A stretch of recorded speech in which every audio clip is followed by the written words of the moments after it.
Evolution is a term to define only one organism, and that's the self. The self is the universe, the self is the Alpha and Omega, God and infinity. And that's the only thing that evolves, because we are all part of the self. Nothing goes through an evolutionary process alone, or without direct benefit to the whole. So when you begin to think that there's this controlling elite, this controlling hand behind the curtains leading the planet to destruction, when you think the end is near, the apocalypse, Armageddon, and when you think we as a species are doomed, it is not they, it is you that brought this about. And for a very good reason. You are evolving. Stop blaming everybody and everything else. Quit panicking about global tyranny and natural disaster and pay attention.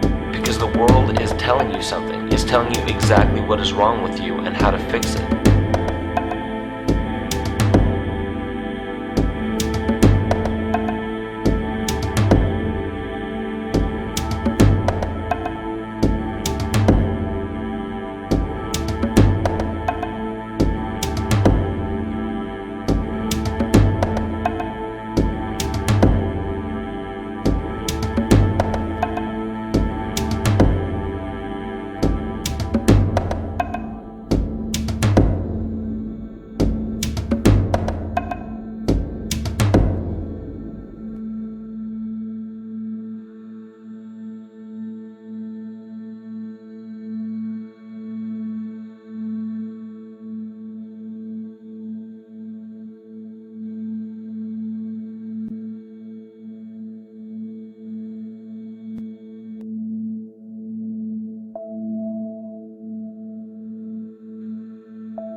The Earth is believed to have formed 4.6 billion years ago.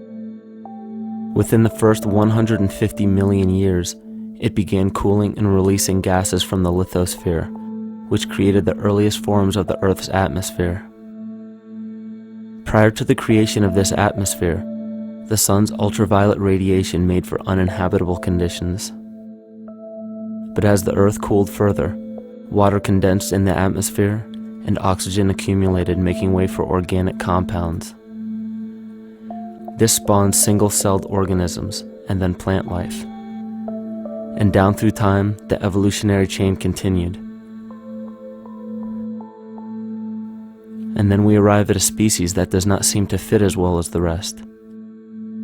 Homo sapiens' gestation period of 9 months mimics the 3.8 billion year evolution of all life on Earth. The human embryo repeats the evolution of all species.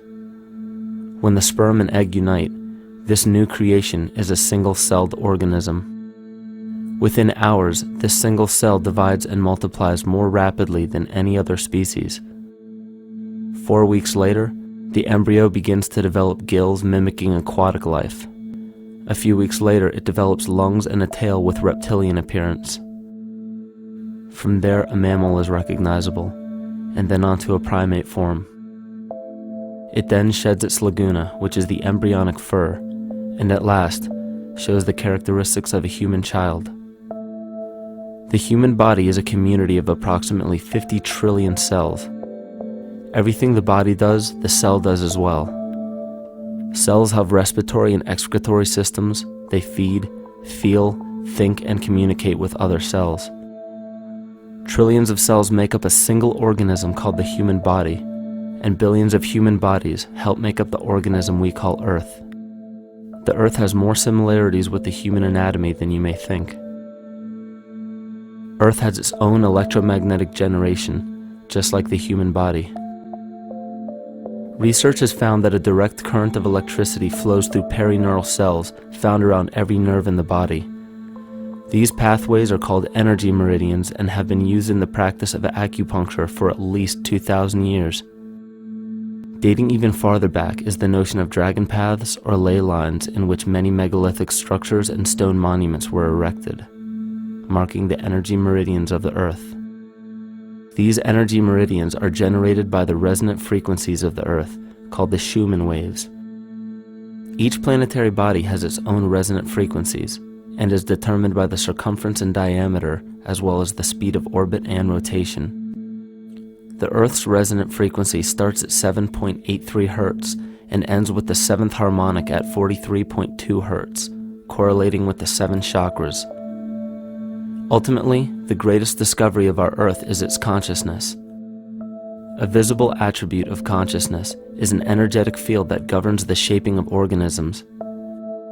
Morphogenesis is a scientific term to explain this very shaping of tissues, organs, and entire organisms. Consciousness is the creative force of the entire universe. It has been given many names such as God, Yahweh, Krishna, nature, the field, and divinity. The entire universe is in fact a single living, conscious organism with complete awareness of itself. The reason why it may seem difficult to comprehend this is because our understanding is typically limited by our language. When we hear the term conscious organism, we tend to anthropomorphize its definition. By giving it human qualities, we mistakenly look past what an organism truly is in the first place. The definition of an organism is any living thing capable of response to stimuli, reproduction, growth and development, and maintenance of homeostasis as a stable whole. Our universe does all of these things. The consciousness of our universe is responsible for the form and purpose that all matter assumes. The Earth's resonant frequencies are a result of its form. These frequencies are responsible for biological rhythms, such as menstrual and circadian cycles, as well as behavioral and emotional patterns. The frequencies are then picked up by the flora and fauna, which are biological instruments that respond to the wave patterns. The wave patterns resonate in the cranial structure of our head and converge in the center of our brain, which is where we find the pineal gland. The pineal gland is believed in many cultures to be the spiritual third eye responsible for intuition. Descartes called it the seat of the soul where mind and body meet. Each individual cell in our body receives an electromagnetic impulse from our central nervous system. They receive the very same impulse that was disseminated to every biological instrument from the earth. An explanation of our conscious universe has been attempted by religion, science, and philosophy. The neglect of biological nature from any organism causes illness. A divorce from nature, exile from Eden, confounding of tongues, they are all symptoms not of a biblical God or deity, but the true self. The greatest and only threat to ourselves is a loss of self, the death of our divinity. As we barrel through history with oceans of information, yet barely a drop of wisdom, we have to understand how we lost ourself.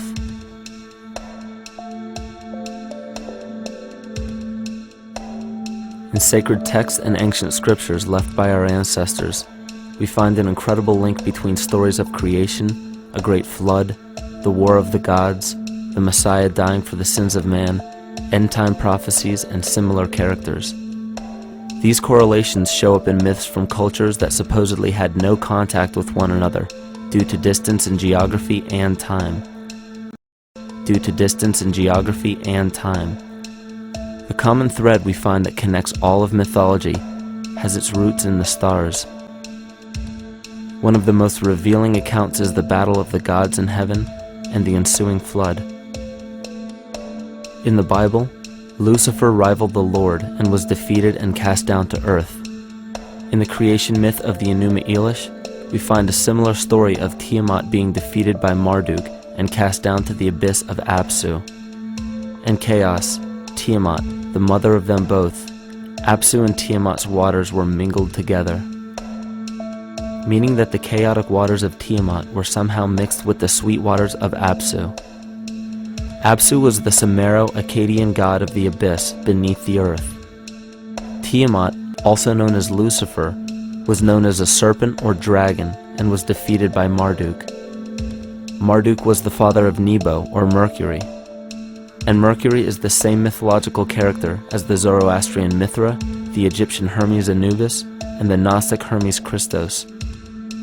The most recent version of Mercury, however, is the Archangel Michael in the Bible, who defeated Lucifer and sent him to the abyss of the earth, or hell. This story is steeped in astrological significance in the Bible and in many other ancient scriptures. This leads to an event in history that is recorded by many researchers regarding the cosmic upheaval and historic deluge.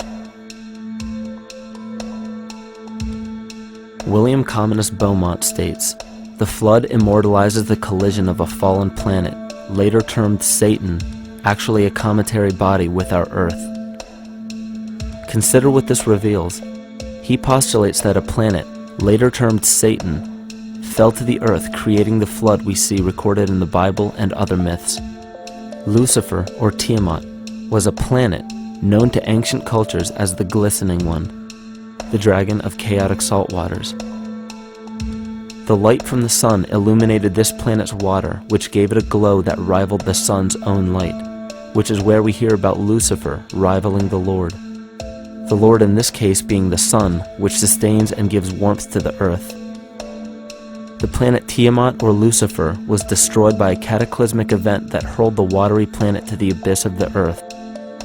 In the book of Enoch, it reveals, "And behold, a star fell from heaven, and when it fell to earth, I saw how the earth was swallowed up in a great abyss." The myth of the Ute Indians states, "The sun was shivered into 1,000 fragments, which fell to earth, causing a general conflagration. Then Tawats fled before the destruction he had wrought. And as he fled, the burning earth consumed his feet, legs, body, hands, and arms, until at last, swollen with heat, the eyes of the god burst and tears gushed forth in a flood which spread over the earth, extinguishing the fire." This myth resembles the translation of the Enuma Elish by Stephanie Daly in her book Myth from Mesopotamia, which explains that Tiamat's eyes became the source of the Tigris and Euphrates rivers. As written in the book of Revelations, "And there was a war in heaven. Michael and his angels fought against the dragon, and the dragon and his angels fought back. The great dragon was hurled down, that ancient serpent called the devil, or Satan, who leads the whole world astray. He was hurled to the earth." The Roman mythology of Ovid gives the story of Phaeton, which happens to be another name given to the watery planet Lucifer, or Tiamat. This story reveals that Phaeton was a child of the sun and wished to become the sun for a day. Phaeton attempted this feat, and eventually Jove, who is also known as Marduk, destroyed Phaeton, sending him crashing to the earth in flames and put out by a tremendous flood of water from a river unseen before. The common theme we notice here is that of a saltwater planet, the great dragon, Lucifer, Tiamat, or Phaeton, was defeated and fell to the earth, and now dwells in the abyss known as hell, giving us the outline of the story of Lucifer rising up against the Lord and being defeated and banished to rule the underworld. As we know, however, an outline is but a shell of a story. The inner meaning, the spirit of the myth, comes with a deeper understanding of the essence of each planet, not just the physical planet, but the conscious core, because we know now that the proportions and velocity of a planet gives them their own characteristic frequencies, which govern biological and behavioral patterns. These planets reflect the archetypal psychology of man. In ancient times, probably the most important field of research was the study of the heavens. Galactic bodies and their movement through the sky were known to be symbolic of the inner faculties within human consciousness. Within all organisms, outdated science has only explained the physical world measured by our five senses. Only in esoteric religions, mysticism, and quantum fields of science are we to find any attempt at explaining where thoughts and emotions fit into the sense-perceptible world. We also understand now that humanity is a community of cells within the organism of the Earth. The Earth, therefore, is a higher organism that shapes our form and function. This higher organism and all other planetary bodies are governed by consciousness, just as we individual humans are. Therefore, the Newtonian belief that galactic bodies are nothing more than lifeless forms floating in space is tantamount to claiming that we humans are nothing more than a composite of elements in motion. We know that this is untrue because we feel, we think, and furthermore we see the result of our consciousness creating what we call life. Plato wrote, "This world is indeed a living being, endowed with a soul and intelligence, a single visible living entity containing all other living entities, which by their nature are all related." Furthermore, the cosmos is a single living creature which contains all living creatures within it. And in an article out of the Sufi journal, the author writes, "The world is a living spiritual being. This was understood by the ancient philosophers and the alchemists who referred to the spiritual essence of the world as the anima mundi, the soul of the world." In scriptures, we hear of the claim that angels guide the inner soulful actions of people, or that the gods wield influence over man. Most ancient spiritual and scientific teachings held the belief that the hierarchies of the gods, angels, archangels, archai, all the way down to the cherubim and the seraphim, are the hierarchies within the human psyche. In this way, we must understand that when the whole of ancient myths and sacred scriptures speak of spiritual influence from a higher being, they were speaking of archetypal forces that are inherent within us, not an influence from an external source. This is where we begin to see the relevance of astrology as an ancient form of science that resurfaced in the 19th and 20th centuries under the name of psychology. Friedrich Nietzsche even stated, "As long as you still experience the stars as something above you, you still lack a viewpoint of knowledge." This is astropsychology and maps the inner faculties of the psyche. In pre-Christian times, there were schools known today as the mystery schools or the mystery religions. The messages encoded in the scriptures and ancient archaeology came from adepts of spiritual science. The intent was to teach the initiates the deeper meaning of these myths. What became later termed as Lucifer, Satan, or the devil was representative of the ego, which rivals the Lord, the representative of the self. The true self is the epicenter of a person's entire being. It is the total sum of everything that we are. The false ego, on the other hand, is the idea and concept we create about ourselves in the course of our lives, which typically excludes any qualities we don't wish to accept about ourselves. However, humanity has been endowed with the freedom to choose either to obey the true self or to give in to the temptation of the vanity and materialism of the false ego. This is the most notable trait that separates man from animal: our freedom of choice, the choice to follow our concepts and ideals or our natural impulses, the choice to sustain nature or to destroy it. This freedom of choice weighs on the fate of the entire organism that we call humanity. Cancer begins with a group of cells within a community that fail to communicate with the conscious signal of the organism. Those cells begin to grow out of control and spread to other areas of the organism. This very disease is evident in our world today. The cancer upon our earth is the domination of our false ego and our divorce from nature. Collectively, among every human, the cancer upon our earth is the domination of our false ego and our divorce from nature. Collectively, among every human, vanity leads to segregation and competition. Competition leads to fear and greed. Greed leads to deceit and immorality.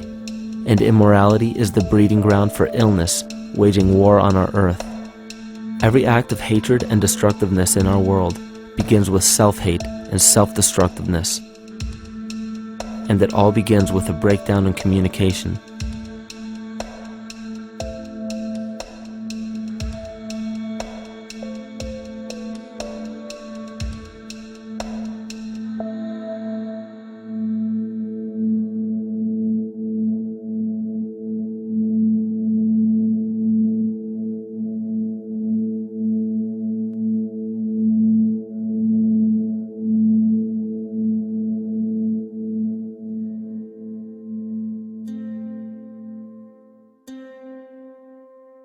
In nature, All that we perceive with our five senses is a result of two fundamental principles.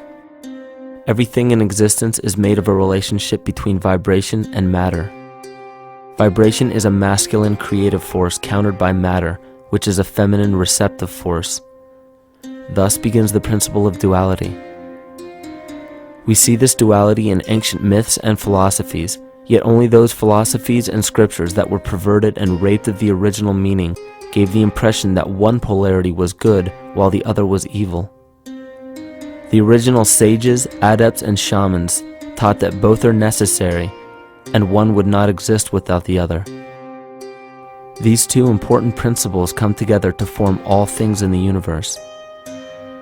This is Kymatica. Even language, logos, the communication of any and all things in nature, depends upon this principle. Pete Peterson, in his works Cymatics, the Science of the Future, stated that nature shows examples of Kymatica in everything. This phenomena is found to be one of the prime forces that moves biological evolution along its path.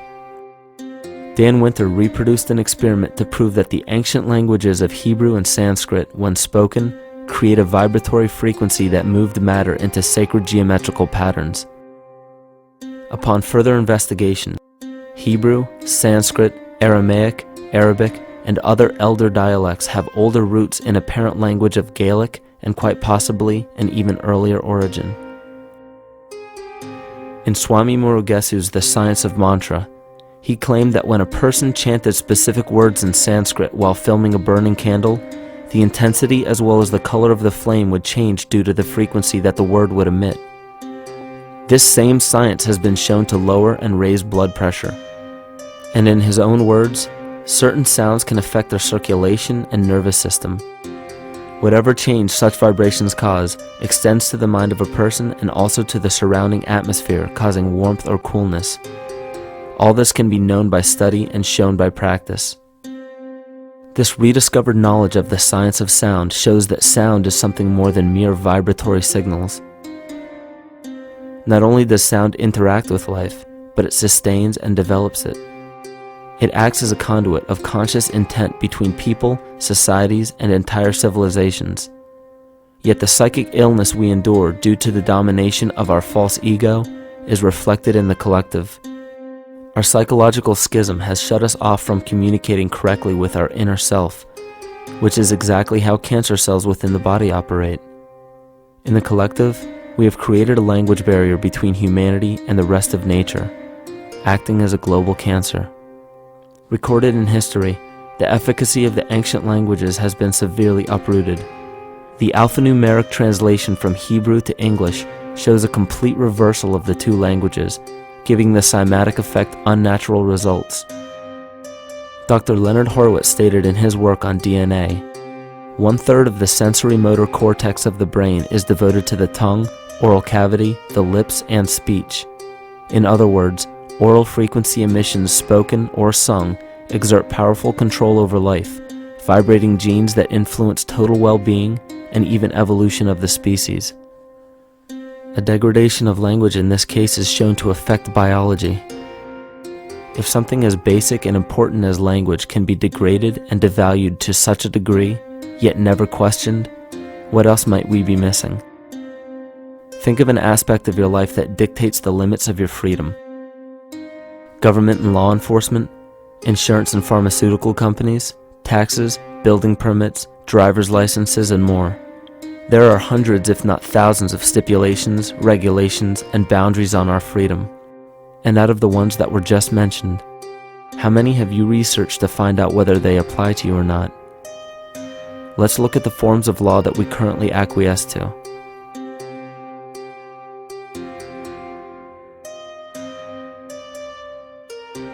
A common misconception among people is that any rule or regulation that governs them falls under one category: law.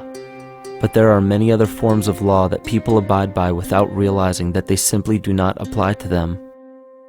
Another misconception is that a nation's constitution gives us our rights.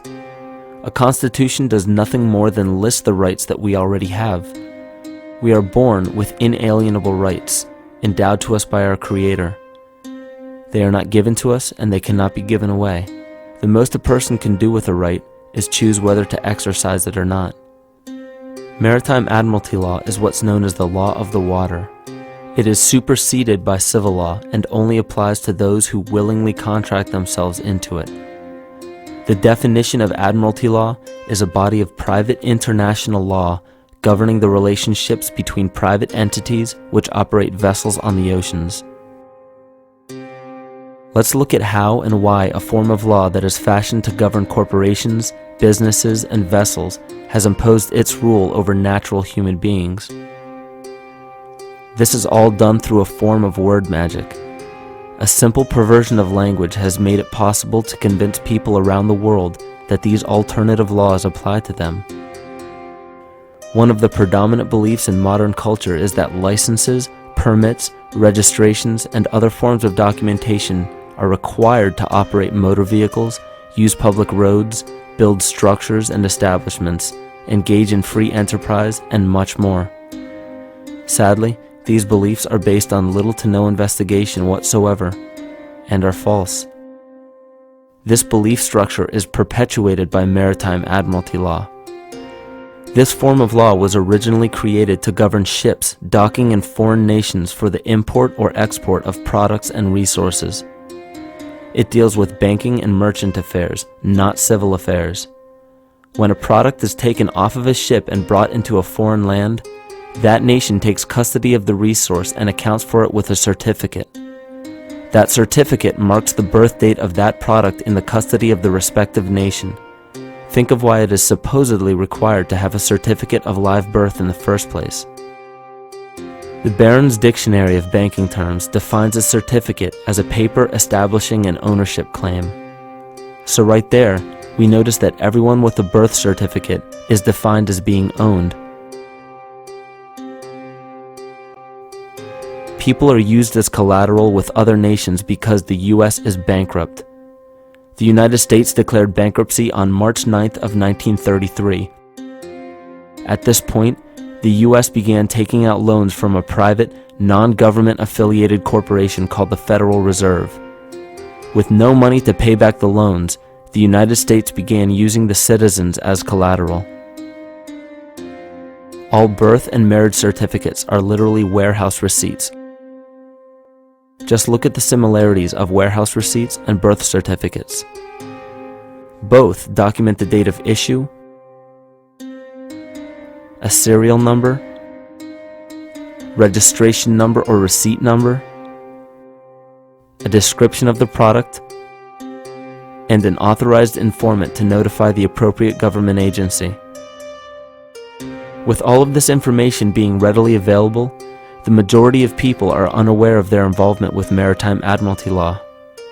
This is possible through the manipulation of language. This admiralty law changed the meaning of the word person from a natural living person to a corporation. Driver's licenses, vehicle registrations, auto insurance forms, building permits, gun permits, work permits, tax filing documents, birth and death certificates, traffic citations, and many other forms of documentation that were once believed to be absolutely necessary only applied to persons or corporations. Upon signing such a legal document,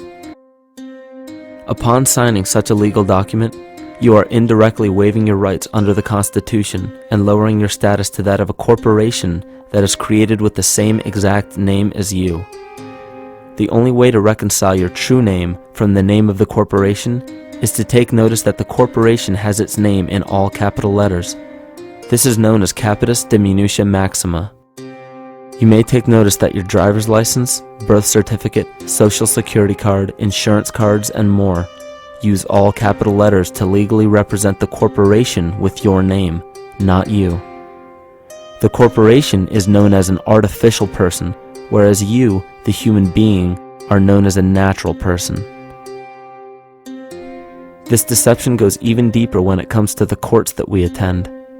When showing up to court, you will notice that there are seats for witnesses behind a wooden fence or barrier.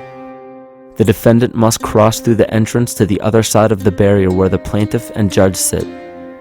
This act symbolizes the boarding of a ship. At this time, Business can be conducted in maritime admiralty law. The judge, acting as captain or banker, is responsible for settling the balance between the two sides. This is why there is always a monetary value involved in any court case. The captain is simply dealing with banking and merchant disputes. Once the balance is paid, the case is closed.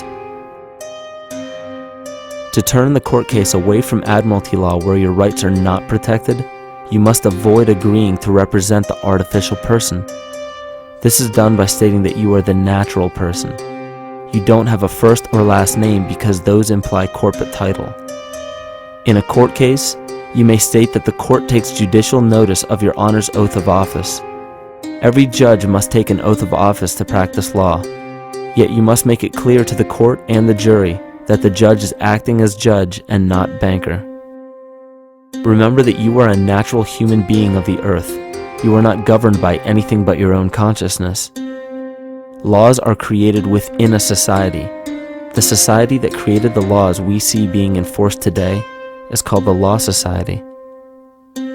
Yet the most beautiful part of this entire deception is the fact that we are not part of the Law Society, so their laws do not apply to us. Judges, lawyers, and law enforcement officers, they're all part of a society.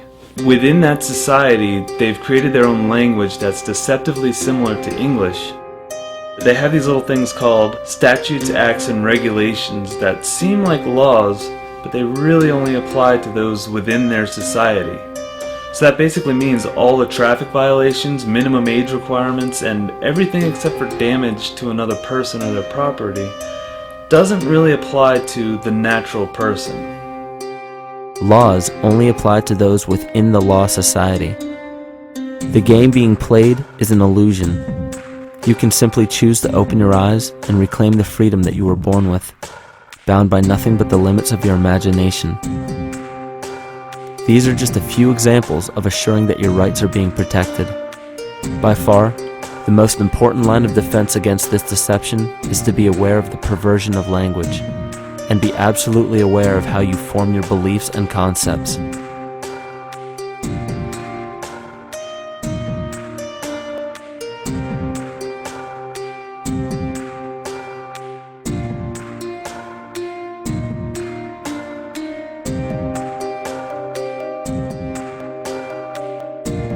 In all forms of the perversion of language, there is a mirror reflection of this in the microcosm of the psyche.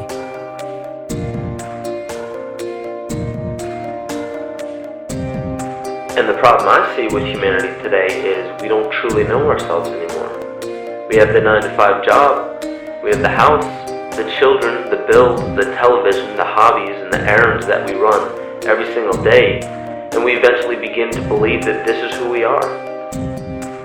But who are we beneath the job title, beneath the status of mother or father, theist or atheist, Republican or Democrat, black or white, man or woman? Who are we? Who are we deep down inside? We don't know, because every time we hear an answer that we don't want to accept about ourselves, we deny it. We'll pass it off and project it onto somebody else and judge them for it. This is repression. And we see what repression can do to us on an individual level, but what about on a collective level of humanity? What happens when the whole world refuses to see what they truly are on the inside?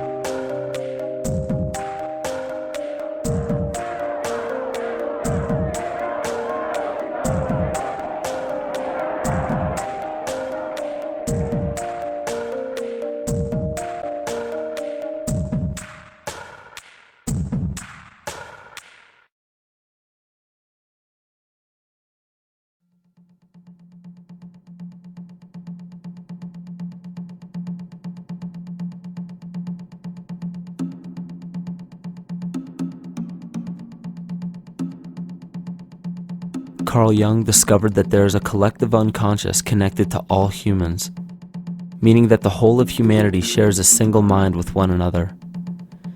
This is evident in the world through accounts of shared mythology and symbols, the study of morphic fields, and with the science of kinesiology. This collectivity is a global example of the unconscious mind of the human body, in which trillions of cells share a similar signal. This parasite, called our false ego, requires a continuous flow of sustenance to survive. Food, fuel, and any other form of sustenance is energy. Human consciousness is an electromagnetic field of energy. When this potential energy is utilized, it then releases kinetic energy, which is used to perpetuate the false ego. This scenario occurs in the smallest parasitic organisms, all the way to a collective organism called humanity. A parasite will release chemicals that cause the host to crave the sustenance that the parasite needs to survive. As long as the host is unaware, it will keep feeding the parasite and starving itself. In a similar way, Wilhelm Reich stated that whole societies suffer from a psychosis caused by starving our organic biological impulses. He states that sexual suppression supports the power of the church, which has sunk very deep roots into the exploited masses by means of sexual anxiety and guilt. It engenders timidity towards authority and binds children to their parents. This results in adult subservience to state authority and to capitalistic exploitation. It paralyzes the intellectual critical powers of the oppressed masses because it consumes the greater part of biological energy. Finally, it paralyzes the resolute development of creative forces and renders impossible the achievement of all aspirations for human freedom. In this way, the prevailing economic system, in which single individuals can easily rule entire masses, becomes rooted in the psychic structures of the oppressed themselves.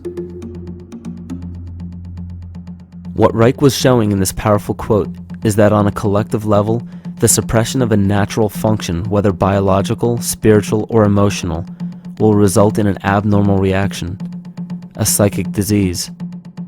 This illness or disease is reflected into the masses through a collective unconscious and acts as an epidemic. Humanity is plagued with an incapacity for freedom, meaning that people en masse lack the ability to govern themselves on a psychic level, and this manifests in the macrocosm as government and organized religious powers, thus opening the throne, our national and individual throne, to anyone and anything.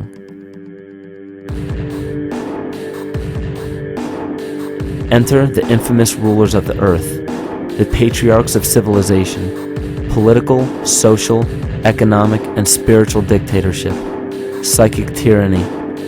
This simple illness within our psyche, this lack of responsibility and neglect of basic human freedom, has made way for every tyrant that has ever held rule over people on this planet.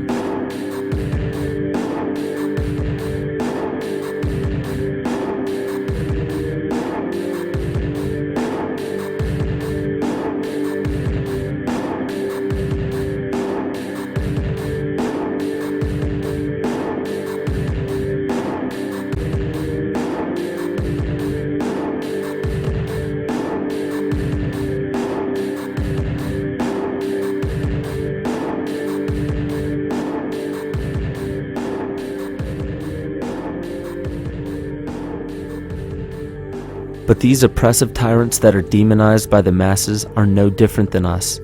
In fact, they are one with us. In the book The Prophet by Khalil Gibran, he poetically states, "I say, as the holy and the righteous cannot rise beyond the highest which is in each of you, so the wicked and the weak cannot fall lower than the lowest which is in you also." Every one of us has the capability to commit the most horrifying sin or show the most beautiful compassion to our fellow man. This is the very definition of an illness within the psyche and soul of man.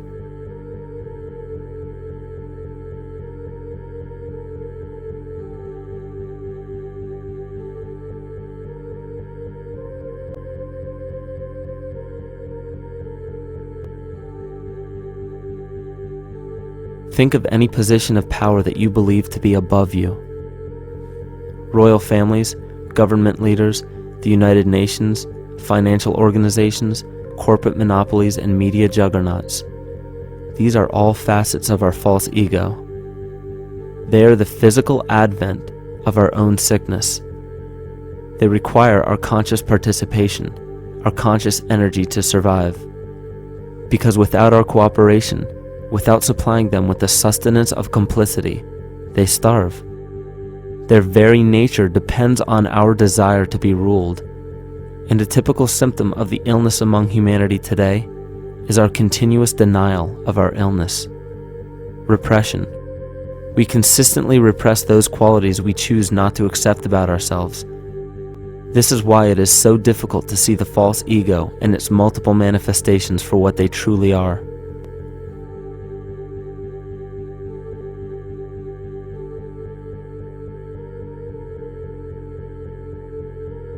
This is the very nature of the false ego.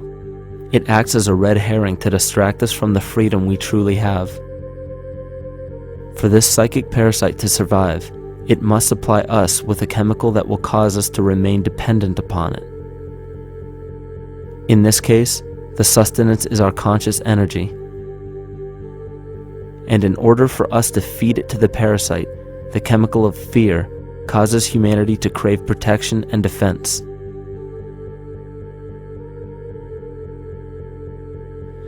The functions of the body to survive can be broken down to two basic functions for any organism to survive.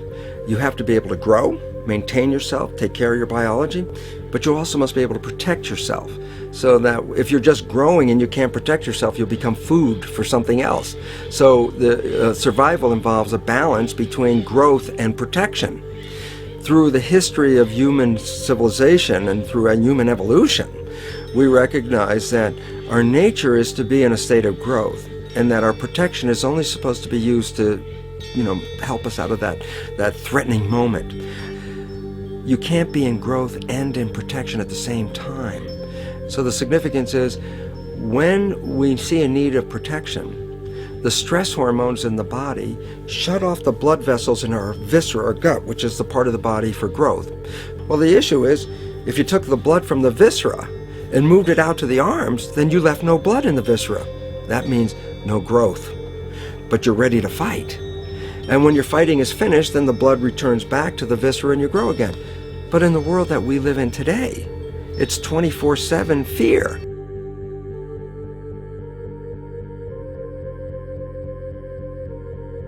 So we have a continuous dripping of that stress hormone into the body. It's just dripping all the time, getting us ready to run or fight or flight at any moment. At the drop of a hat, we're ready to go because we're on guard.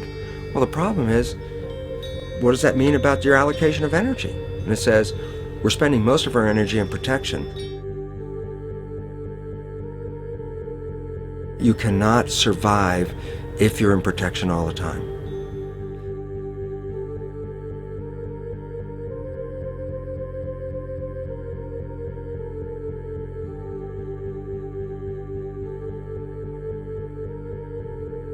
And if the parasite can control the nature of the fear, it can then create a fear among us that only it can defend us against. A recent physical manifestation of this comes from Zbigniew Brzezinski, former Secretary of State who also supported President Barack Obama. In his book, The Grand Chessboard, he states, as America becomes an increasingly multicultural society, it may find it more difficult to fashion a consensus of foreign policy issues, except in the circumstance of a truly massive and widely perceived direct external threat.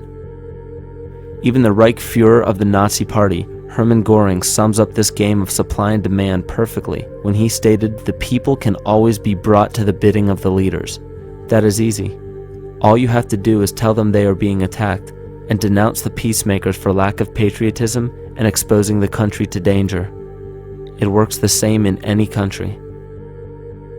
It also works the same in every individual psyche. Just remember that the false ego has only one desire: to become greater and more powerful than the true self. This illness causes us to believe that we are separate from nature. This is why we see such a rise in the dependency of technology.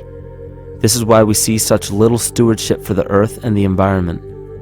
And this is why we see bigotry, racism, sexism, and every other form of discrimination possible that leads to crime, violence, wars, and eventually, the global destruction of the organism.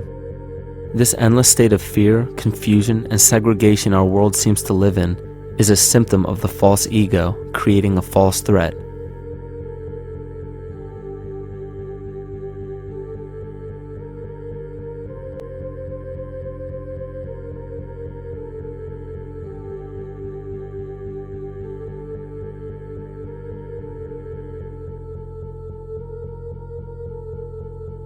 many of the United States presidents have blood relations with each other.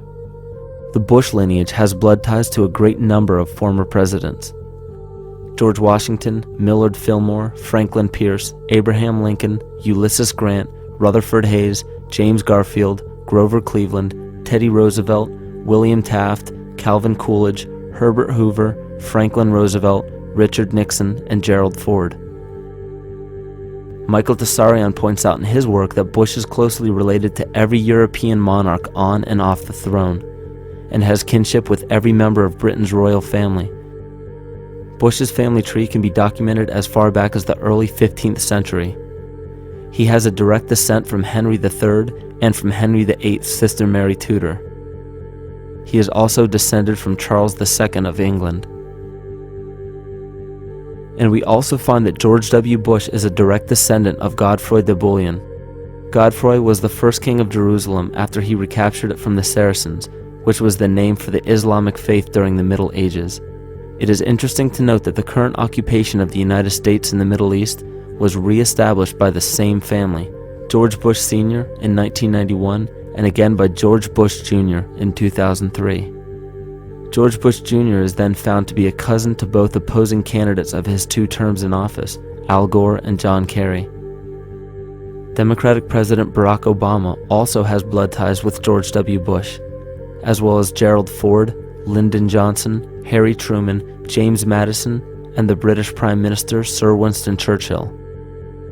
On the opposing side of the 2008 presidential ballot, John McCain is descended from Robert the Bruce, King William I of Scotland, and also Godfrey de Bouillon. Probably one of the most interesting facets of the bloodline relations is the fact that the whole British royal family has descent from the Muslim prophet Muhammad through the Arab kings of Seville. This bloodline was passed through the kings of Portugal, Castile, and eventually down to King Edward IV. And this is a very, very different story from what you hear the media pumping out every day, being this idea of lineal superiority. It's completely debunked according to the foremost authority of aristocratic lineage, Burke's Peerage. And this just goes to show that there's the true story, and then there's the manufactured illusion, the front that's given to the public.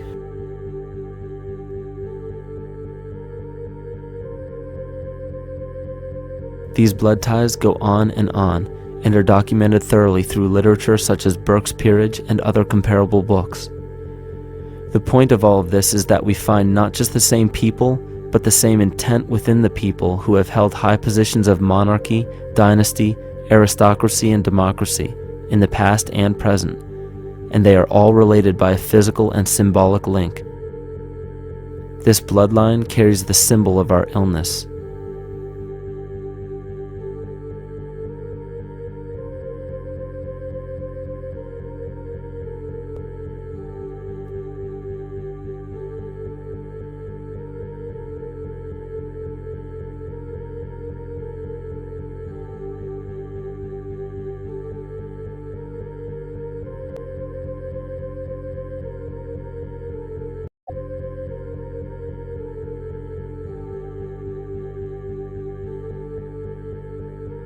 The symptoms of our psycho-spiritual illness are the wars, terrorist attacks, artificial or man-made disasters, and leader figures. As long as the people remain oblivious to their inner drives and inner nature, they will always fail to recognize why these events take place and why these figures rise to such powerful positions. The reason why we have failed for thousands of years to conquer these archetypal rulers permanently is because for thousands of years we have been fighting the symptoms of an illness and not the root cause. For every corrupt government that falls at the hands of a revolutionary, oppressed people, 2 more will rise in its place every time, because the root cause of a corrupt government does not exist in the individual leading that government. It exists within the psyche of every individual, because an unaware host to a deadly parasite will do anything to avoid accepting his own incapacity for freedom.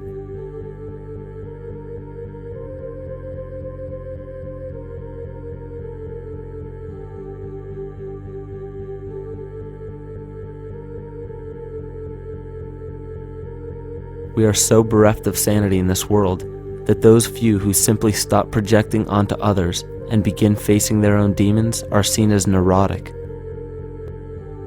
An article written in the 1950s states that studies showed that individuals who had been isolated from their familiar social and cultural environment became neurotic. This shows that when those individuals had no object to identify their darker emotions with, they began to see these things in themselves, that which they refused to recognize before, and were unaware of why they appeared and how to cope. Facing our true inner self is virtually unknown in our world today. This is why no matter how many civilizations rise and fall, it is our collective consciousness that creates our governing apparatus, not individual people.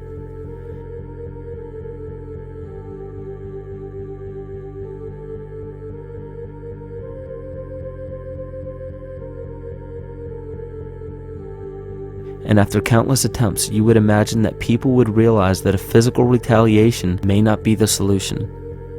Yet here we are, thousands of years later, with technology that can clone DNA, vehicles that can break the sound barrier and probe the depths of space, and science that can overcome almost any sickness. Yet we still fail to take notice to the importance of thoughts and consciousness. This is the very definition of insanity.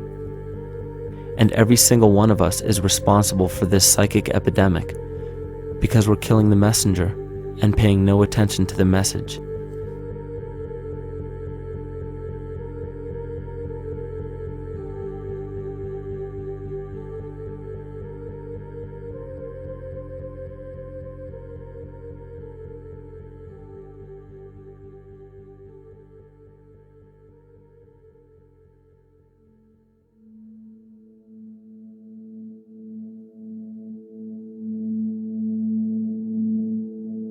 During the 1990s, 3 Nobel laureates in medicine advanced research that revealed the primary function of DNA lies not in protein synthesis as widely believed for the past century, but in electromagnetic energy reception and transmission. Less than 3% of DNA's function involves protein manufacture.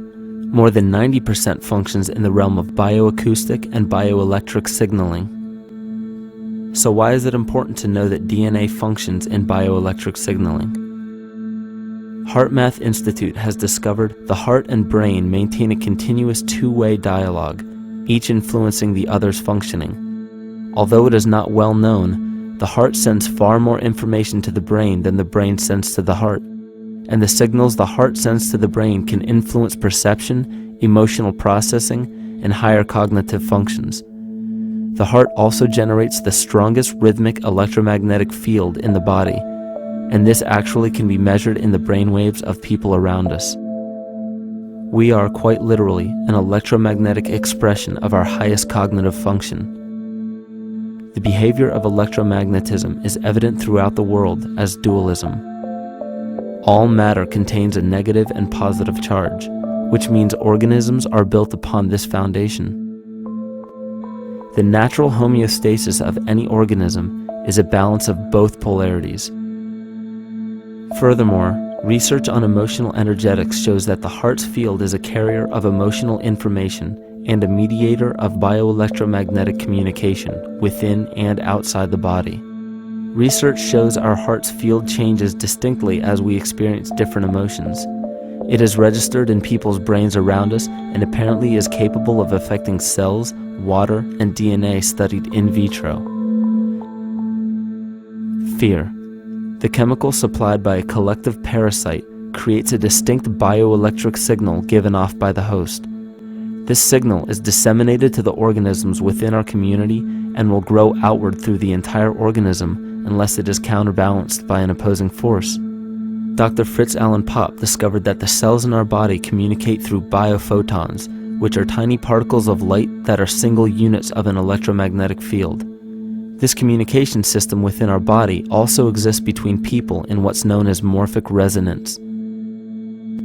This was known by the shamans, sages, and adepts of antiquity. These teachings were commonplace in prehistoric cultures.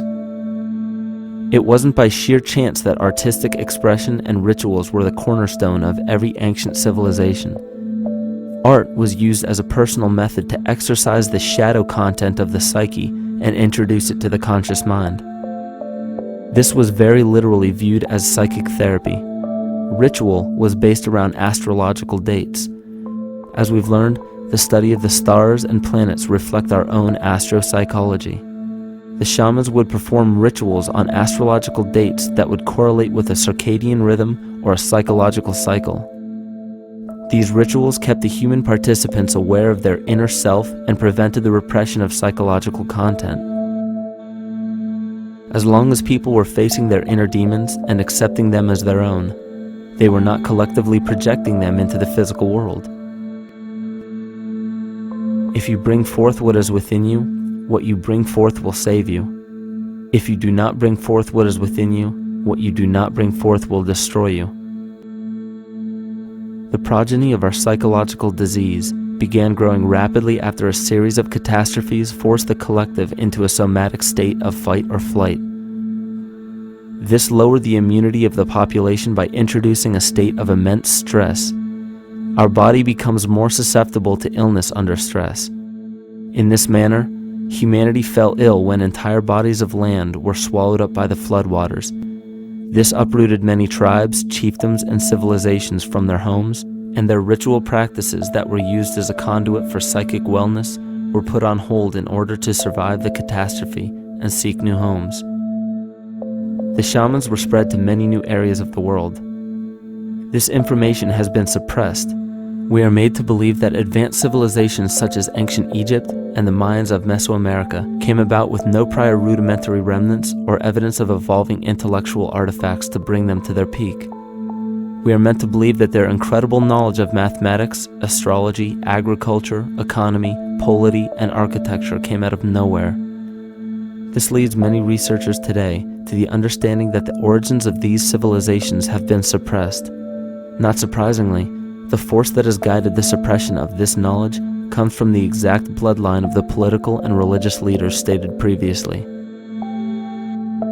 These are some of the notable book burnings and suppression of important texts in our history.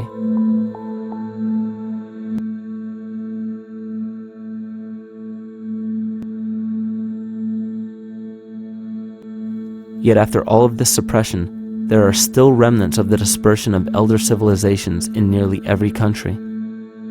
There is tremendous evidence of ancient cultures visiting North America long before the conventional belief of European colonization.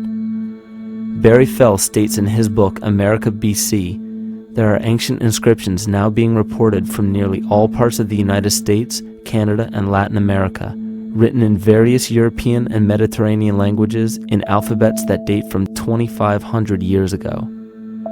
William Commonus Beaumont wrote, "The Toltec and Maya civilizations never originated on American soil, but appeared there full-blown, with a well-defined art and system of hieroglyphic writing which possesses affinities with Egyptian.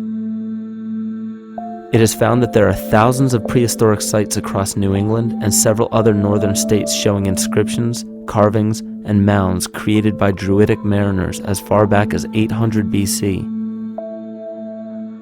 To suppress this information further, it was not only imperative for the bloodline to burn the documented texts containing true historical information, but to wipe out the cultures that derived from these ancient shamans. The most devastating genocide ever endured was and still is the annihilation of shamanic tribes. We've lost our traditional roots and don't know about ritual.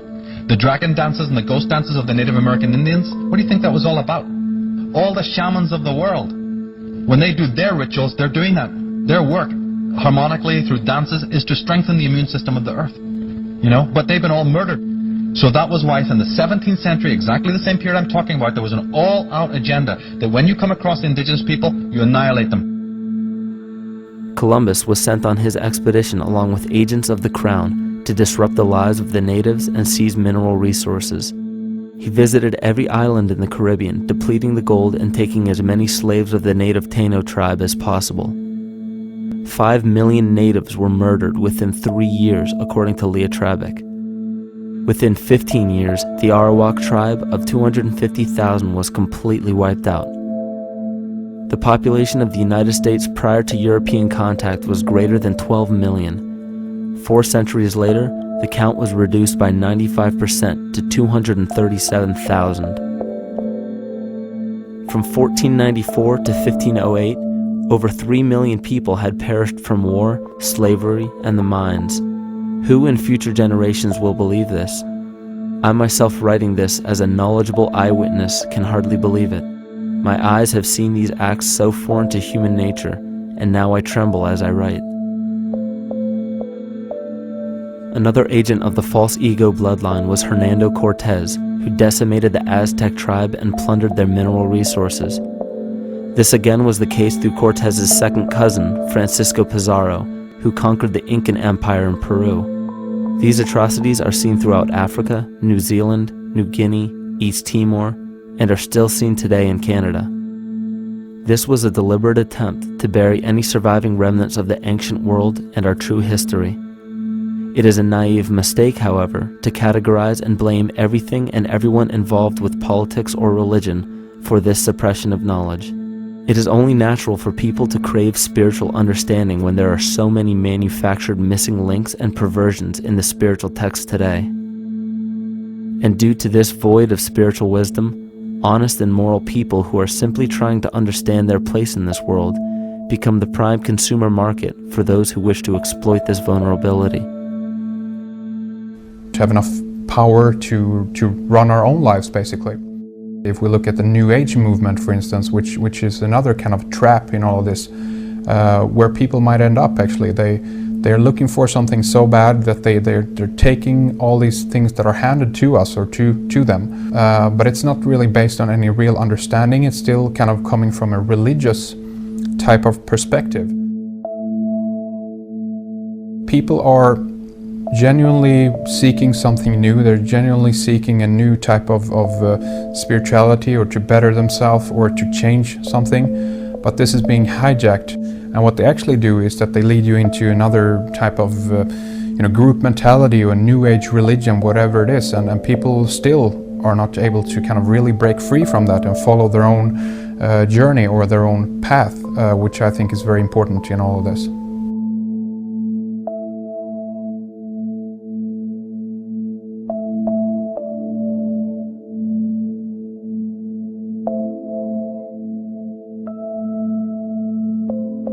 In the pre-Christian era, there were several cults of incredible power, most notably the stellar, solar, Saturnian, lunar, and mushroom cults. It is simple to see that worshippers of the lunar goddess comprised of the lunar cult. The worship of sun gods were indicative of the solar cults. The Saturnian cult, which consisted of Phoenicians and Canaanites, worshipped El or Eli.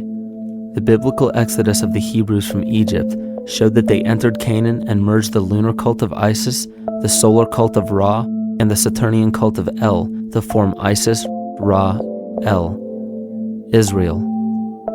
The old Israelitish cult and mythology, the Yahweh worship, the patriarchal legends, the sojourn in Egypt, and so on, are rooted in the religion of the sacred fungus, developed from the underlying fertility philosophy of the ancient Near East. The Jewish mitre, Muslim turbans, and military berets are derivations of the symbol of the mushroom cult. One of the first and most prominent, however, was the stellar cult, and a number of these ancient cults were created for shamanic purposes and earthly stewardship, yet some were taken over with different intentions. Just as you would imagine in any establishment of power, smaller cults formed within the main cults to worship individual deities. The cult of Mithras and the cult of Dionysus are 2 examples. You still today can see the Mithraic or Phrygian cap on the symbol of the seated Liberty Dollar, the coat of arms of many countries, the reverse side of the flag of Paraguay, the seal of the United States Senate, and even involved in the solar cult holiday that we now call Christmas. In the cult of Dionysus, many festivals were celebrated, such as the Greater Dionysia, celebrated in Athens around the spring equinox.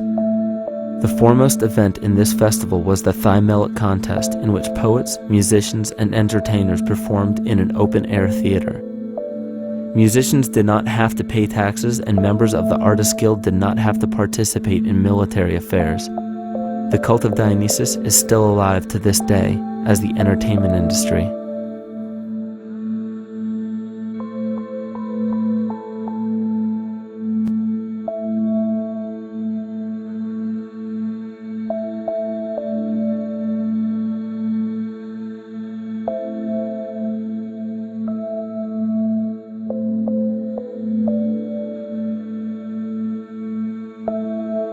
These cults still exist in many important positions of power throughout the entire civilized world. Yet the most important function of these groups is to manufacture the consent and complicity of the people. The conscious mind is the creative mind. It's the one that has your personal identity into it. It does the real thinking. And then there's a subconscious mind. Well, there's no entity in it. The subconscious mind is the equivalent of a tape player. It records behaviors, and then at the push of a button plays a behavior. It's automatic. It's a very convenient thing, because then we don't have to relearn all the time. Once you know it, you can make a pattern. The problem is that the basic patterns of belief and behavior that are programmed in the subconscious mind came from our teachers, primarily our parents, our family, and our community. So most people don't even understand how easily we're influenced by our environment. Every person that we encounter, every single situation that we're faced with, every little word that's said on television may not seem too influential to our conscious minds, but your unconscious is designed specifically to let every environmental signal influence you without your awareness. So the question is, are we leading conscious or unconscious lives? And now neuroscience has told us in the unfolding of our lives, only 5% of our life is controlled by our conscious mind, and 95% of the time controlled by the subconscious with programs from other people that were installed in there. And the problem is, it means when those programs are playing, we don't see them. And the skeptics will sit there and say, consciousness, archetypes, astrology? No. We create things with our hands, not our minds. Archetypes aren't physical. They can't influence me. But when you think of the fact that we're only conscious of this small little fraction of our behavior, what we don't realize is that entire countries, entire civilizations that think they're free and independent, but are unconsciously too afraid to be free and independent, they will beg to be governed. And if they can't do it themselves, who do you think will consciously or unconsciously take that responsibility? It usually ends up being that strong, masculine, animus archetypal figure. When we think we're in danger, we're not looking for our mother to nurture us. We want our father to protect us. And right on cue with the age of fear, this age of catastrophe, the age of this parasite, we see masculine domination. And one of the primary conduits for giving our responsibility and our conscious energy away is money. We surely don't want to admit that our dependency on money is flawed, because that would imply that the fault is our own. And God forbid we take responsibility for our lives, so we blame the money. This is the cornerstone of the entire illusion being built around us by the false ego.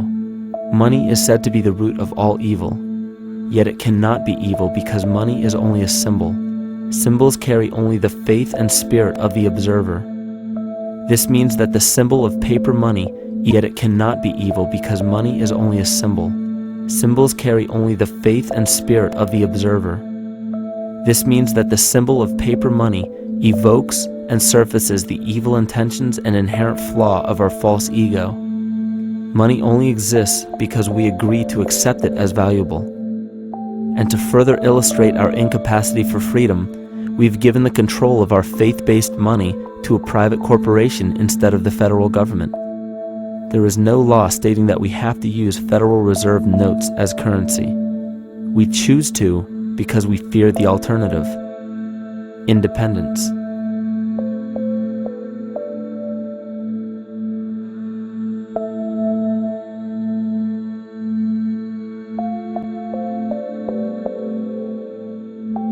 But it's not even really about money, it's about energy, because money is simply this material thing that allows billions of people to crave just one thing and put their energy into the same thing. It's not the plasma TV or the house or the lifestyle or the job or the significant other or the status that we're really after, because we know that we're empty. These people feel sadness and loneliness and void just like anybody else, and they either want to fill that void with materialism because they think that that'll make them feel better, or they want to sedate the void feeling with material possessions. So it all comes back to this feeling of having to put our dependency into an external source, something that we have absolutely no control over. What we're seeing right now is with all the competition of each other destroying each other, wars, competing for material existence, raping the planet and tearing it apart to get some pieces of it to hold in your hands and say you won the game. Every one of those moves is destructive not just of the planet but of human civilization, because human civilization will thrive with cooperation and will die with competition. And if you operate from these truths, then you end up with the extinction that lies before us. You see, we all have demons, so to speak. We all have inner demons in our lives, but we expect to see devilish monsters or dark apparitions when you think of a demon, kind of like what you'd see in the cinema. But our demons are really the people in our everyday lives, the people that we argue with, the people that we envy or hate, the ones we physically or emotionally harm in some way, shape, or form.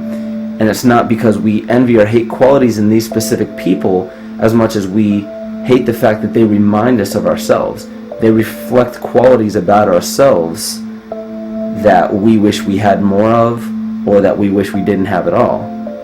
So what do? We alleviate that pain not by fixing or fighting our own demons, but by harming the people that remind us of our demons, by harming the people that remind us of the things that we don't like about ourselves. And when we become frustrated that we're not in control of our emotions because we don't really know what's affecting our emotions, we take it out on others. We take it out on absolutely anything else that can show us or act as a catalyst for our hatred. And so we do the same thing to animals. Animals are perfect because they can't defend themselves. And it's a perfect catalyst for our inner aggression, our confusion, our hatred. Just take it out on something absolutely helpless. Just imagine how unconscious a person has to be of his or her actions to torture or mutilate or brutalize any living thing.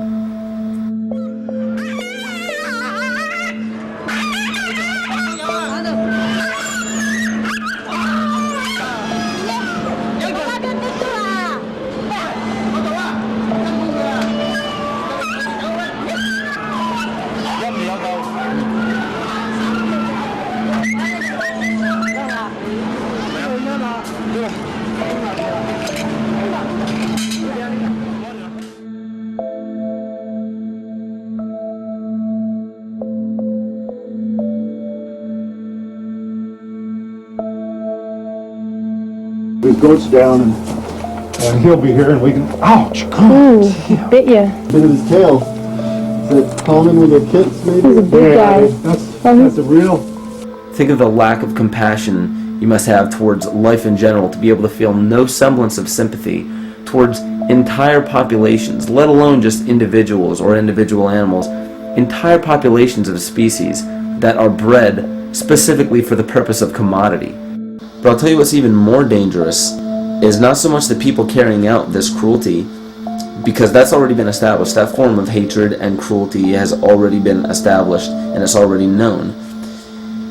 What I'm really worried about is the people who are against inhumanity, the people who are against animal cruelty and feel self-righteous enough to think that it's justified to inflict harm or even wish harm on these people. Because those are the people who take unconscious cruel behavior to a whole new level of conscious cruel behavior that's perfectly acceptable in their minds, because they feel that it's their job to bring other people to justice, like they're an authority figure of some sort. Those are the people who will have a much harder time figuring out why they harbor so much inner hatred and resentment. They don't seem to realize that it's just another form of the same exact hatred. So to keep from facing our inner demons consistently, what do? When we begin to realize, hey, wait a minute, maybe it's not alright to inflict harm on any other living thing, then the ego has to come up with a more esoteric form of cruelty to trick us into displaying the same form of self-hatred, the same indignant attitude, but just in another way and towards another group of people. But the emptiness will always find a way back in, and people will always start to feel restless again, no matter how many times they transfer blame to yet another person or yet another group. We need chaos in our lives. We crave destruction. We beg for catastrophe. Because if we don't have these things to act as a form of exorcism or a catalyst for us, we start to notice these things in ourselves, and that's what we don't want. You see, we can deal with wars. We can deal with terrorism. We can deal with stock market collapse and economic collapse. We can deal with these things. But once we start to notice this chaos within ourselves, that's what we're really afraid of. We'll take 1,000,000 September 11ths over one moment of true insight towards our self-hate.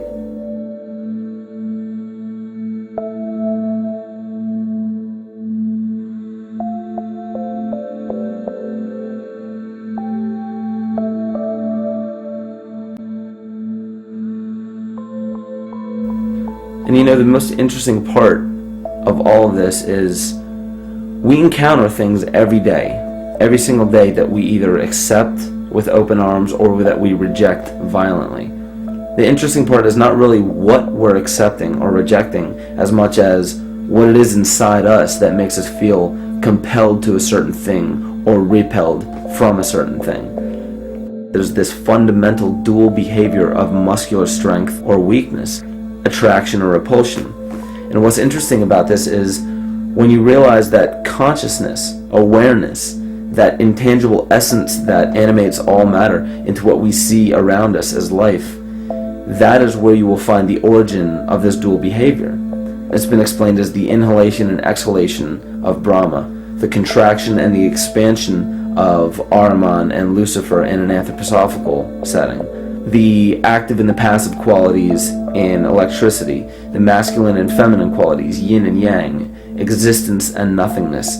These are all ways to explain the same behavioral process that begins with awareness, it begins with consciousness. And if you get rid of all the images and concepts in our minds of these sayings in your head and just try to feel the difference between the two polarities, you'll begin to notice that all of the different scenarios and possibilities that are playing out in the world all spawn from this common origin. You'll have 1,000,000 people telling you why the Bible is supposedly the Word of God and that you should follow it word for word. And then you'll have another 1,000,000 claiming that it's a form of mind control and not to believe any of it. Everybody will tell you to beware of this or watch out for that. This is good information, this is bad information. And I just have to wonder, what makes anyone an authority figure enough to say that something is true or false? And why are you denying or accepting anything based on the suggestion of another person? Why aren't you making that decision for yourself? Information is information. There's no such thing as good or bad information. It's all what you do with it. I say let everything be your Bible. Give every piece of information, every person, every event or scenario or situation an honest and open mind. Because then it's your responsibility to respond to it in the way that you choose. Not following the herd, not following convention, it's your responsibility. And that's the point when, no matter how many people tell you you're wrong or right, you're not dependent upon their approval. If we at least question our own actions, question our own thought process, and make a conscious decision to what we feel is right every single day, that's what I believe to be divinity. That's true shamanism. And that, to me, is what it really feels like to be alive.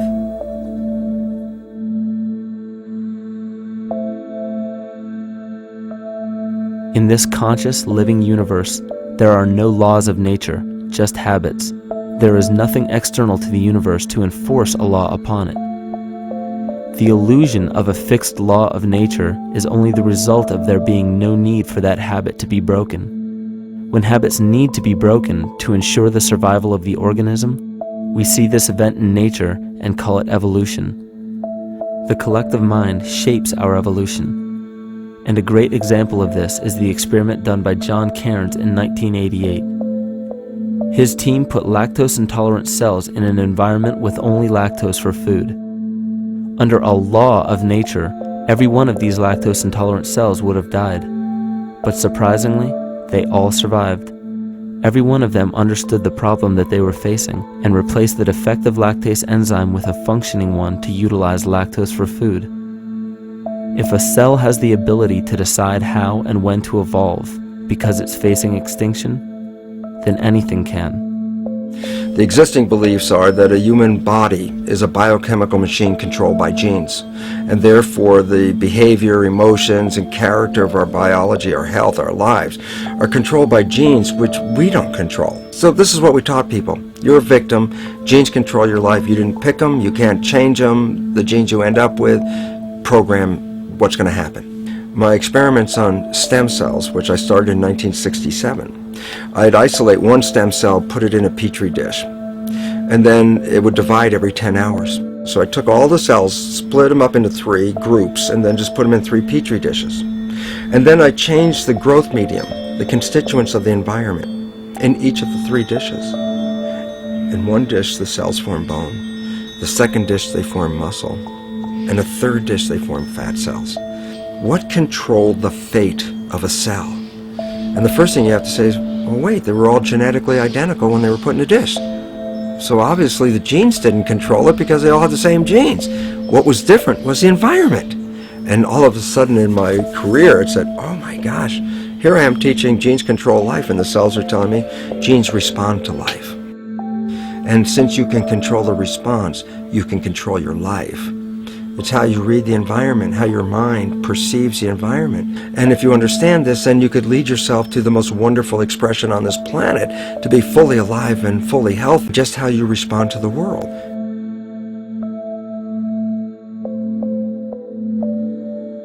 In the face of financial collapse across the world, political and religious wars raging tirelessly, and an ever-growing feeling of being lost and void of meaning, there is a great amount of energy being pushed to the surface of the collective mind. Evolution does not come about gradually. It happens in spurts and fits, and comes about due to a tremendous need for the organism to survive. We are now at a point in history where we will choose. We will choose to become sovereign or remain dependent, to face our true self or continue fighting a ghost, to become well or allow this disease to grow, to live or to die. The choice is yours.